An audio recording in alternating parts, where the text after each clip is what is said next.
Today. Does anyone know what the hell they're here for? Seriously.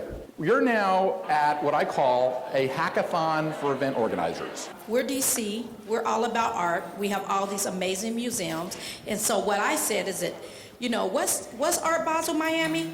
It'd be a better Art Basel DC, Art in Bloom. So our thought is to make it a 2.5-day event. H Street could do a big music fest, or Embassy Row would do art from all over the world in their different embassies.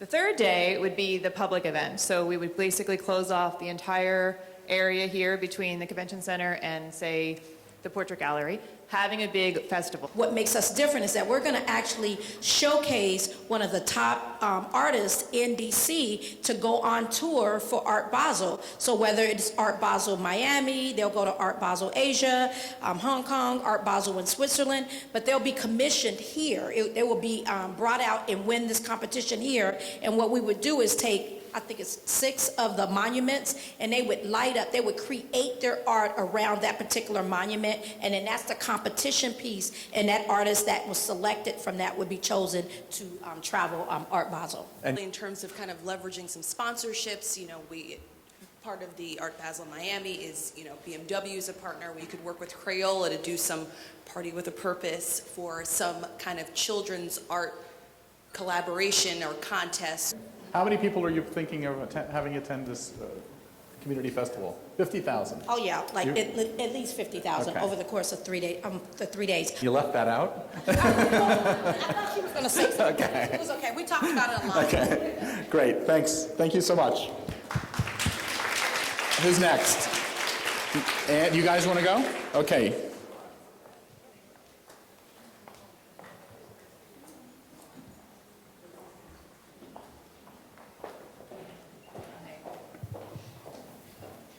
One of the many reasons why I love you, David Adler.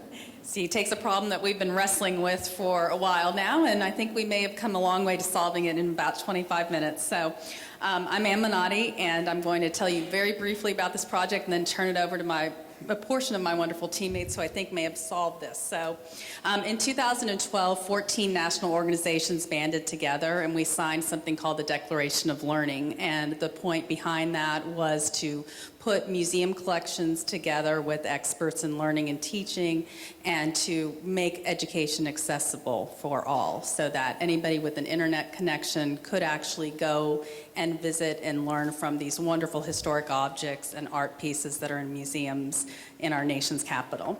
And we pledge to share our resources to create these learning tools. We've been doing great work for about 2 years on this. And our whole goal is to better prepare our future leaders for their role in civic engagement. So we're targeting 4th grade through 12th grade. National partners are quite impressive, I would say. So it includes the National Park Service, the Smithsonian, Library of Congress, National Archives, Museum, the diplomatic reception rooms of the Department of State, the American Library Association, the National Council for Teachers of English, the National Council for Teachers of Social Studies, the National Center for Literacy Education, the Institute for Museum and Library Services, the National Endowment for the Arts, and the National Endowment for the Humanities. So while we've been working on all the technical things and how we can actually make this work, what we've been missing is, I think, what we solved here maybe today, or at least got a good part of going forward on this. So our goal is to put our museum objects into a digital environment and make learning fun for students and give teachers exciting resources